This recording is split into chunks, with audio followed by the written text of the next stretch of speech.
तो इसमें अगर आप थैंक यू, बहुत शुक्रिया जनाब। मियाँ जावेद लतीफ़ साहब। शुक्रिया जनाब स्पीकर। मैं इंतहाई एक अहम और अदारों के वक़ार, इस हाउस के वक़ार, रियासत के वक़ार के हवाले से आपसे एक गुजारिश करना चाहता हूं, और वो जो गुजारिश है मुर्तज़ा साहब सर, अगर वो मेरी गुजारिश वाक़यातन अदारों के वक़ार के हवाले से हो तो मैं चाहूँगा कि यहाँ से एक रूलिंग आए आपकी तरफ से, जो मजाक बना हुआ है पूरे पाकिस्तान में नहीं, पूरी दुनिया में कहीं ऐसा नहीं हुआ कि एक दफाई अदारे के सरबराह की तकर्री का इशू गली कूचों में डिस्कस किया जाए। जनाब स्पीकर,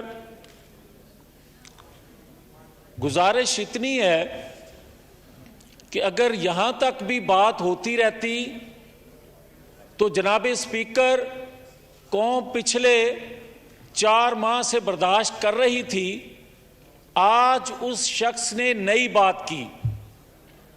उसने कहा हमारी फोर्सेस आजाद नहीं हैं, तो फिर हमें बताया जाए कि 4 साल इक्तदार में रहते हुए जो वो बातें कर रहा था और आज भी इक्तदार से निकलने के बाद वही बातें कर रहा है, और 4 सालों में अगर उसने कर्जे नहीं लिए थे, जो आज बात कर रहा है कि कर्जे वापस कैसे करेंगे, तो उस वक्त उसको सोचना चाहिए था।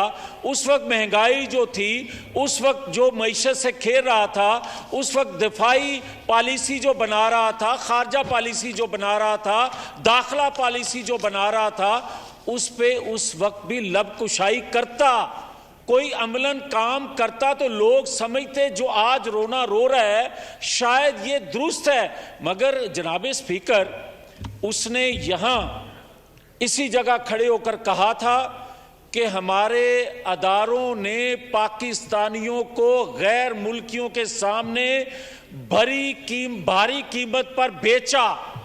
वो तो चीफ एग्जीक्यूटिव थे जब ये बात कर रहे थे, तो क्या उस वक्त उनको कोई कमेटी या कोई एक्शन लेना चाहिए था?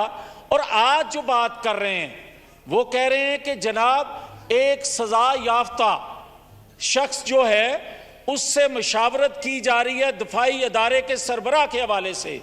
तो जनाब स्पीकर, कोई ये पूछना चाहेगा उससे कि जनाब उस सजा याफ्ता शख्स को सजा याफ्ता बनाया किस लिए और क्यों कर बनाया गया? बगैर सबूत के आज तक कोई सबूत पेश नहीं किया गया, तो इसके बावजूद भी आज ये कहता है कि वो सजा याफ्ता रहे, मगर इसके केस जो हैं वो पेंडिंग रहे, उस पे स्टे चलते रहे, उनके कोई फैसले ना कर सके।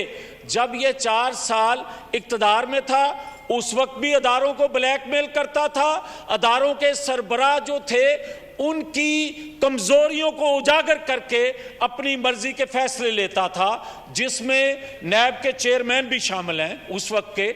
मगर आज भी जो उसने वतीरा बनाया हुआ है, वो कहता है कि जनाब मुझे 4 गोलियां लगी या 50 गोलियां लगी, अल्लाह ने तुम्हें महफूज किया, अल्लाह तुम्हें महफूज रखे, मेरी ख्वाहिश है तुम्हें 1 गोली भी ना लगे। मगर जो तू झूठ बोल रहा है, तुमने तो अब्दुल्ला बिन उबई आज अगर जिंदा होते तो वो शख्स कहता कि ये मेरा उस्ताद है। ये इस तरह के रोज झूठ बोलता है कि आज फिर इसने जो बात की है अदारों के हवाले से। जनाब स्पीकर, ये कौम एक खुददार कौम है, जिंदा कौम है, मगर ये अपने अदारों के मुतल्लिक ये बात बर्दाश्त नहीं कर सकती कि जो ये कहता है कि हमारे अदारे आजाद नहीं हैं। अगर अदारे आजाद नहीं हैं तो 4 साल फिर मुंह में जुबान नहीं थी तुम्हारे, और अगर जुबान थी तो उस वक्त बोलता क्यों नहीं था? उस वक्त ये कहता था कि हम सब एक पेज पे हैं, क्योंकि एजेंसियां तुम्हें हुकूमत में लाती थी, एजेंसियां बकौल तेरे के बिल पास करवाने के लिए तादाद पूरी करती थी। और आज अगर अदारे आज़ादाना फैसले देने शुरू किए हैं या करने की ख्वाहिश रखते हैं, तो आप ये कहते हो कि अदारे जो हैं फिर से आपकी ख्वाहिश के मुताबिक चलें। तो जनाब स्पीकर, एक बात की गुजारिश है आपसे, जो रूलिंग आपसे चाहता हूं वो ये है कि क्या 75 सालों में बेज़ाब्तगियां होती रहीं, नाइंसाफियां होती रहीं, मगर दफाई अदारे की चीफ की तकर्री के हवाले से कभी इस तरह का माहौल आपने पाकिस्तान में देखा या दुनिया में कहीं देखा? और क्या आज जो वो बात कर रहा है कि एक हमारा दफाई अदारा आजाद नहीं है, तो फिर मुझे तो फिक्र इस बात की है कि हम न्यूक्लियर प्रोग्राम रखते हैं, हम एटमी कुव्वत हैं, फिर क्या ये तो उनके हाथों में है?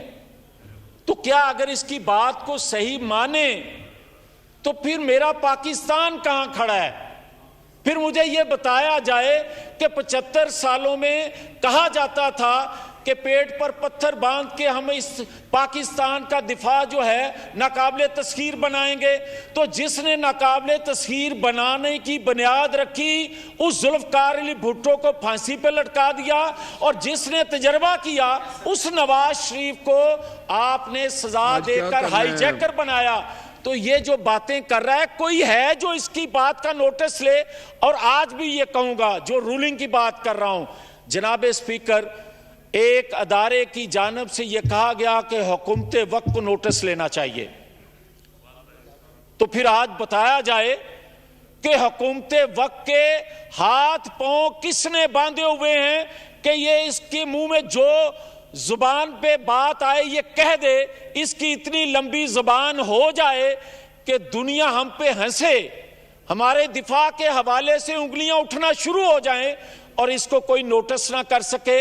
इसलिए ये गुजारिश करूंगा कि इसकी जुबान बंदी की जाए, ताकि मेरी नौजवान नस्ल की जो ज़हन साजी की जा रही है, जो गंद घोला जा रहा है, ये अब्दुल्ला बिन उबई का उस्ताद जो है, इसकी जुबान बंद की जाए। Thank you. मोहतरमा डॉक्टर फहमीदा मिर्जा साहिबा। शुक्रिया स्पीकर साहब। स्पीकर साहब, सबसे पहले तो क्योंकि क्वेश्चन आवर बहुत इम्पॉर्टेंट होता है और आज ना जाने क्यों हमने पॉइंट ऑफ ऑर्डर्स, और क्योंकि पब्लिक की अहमियत का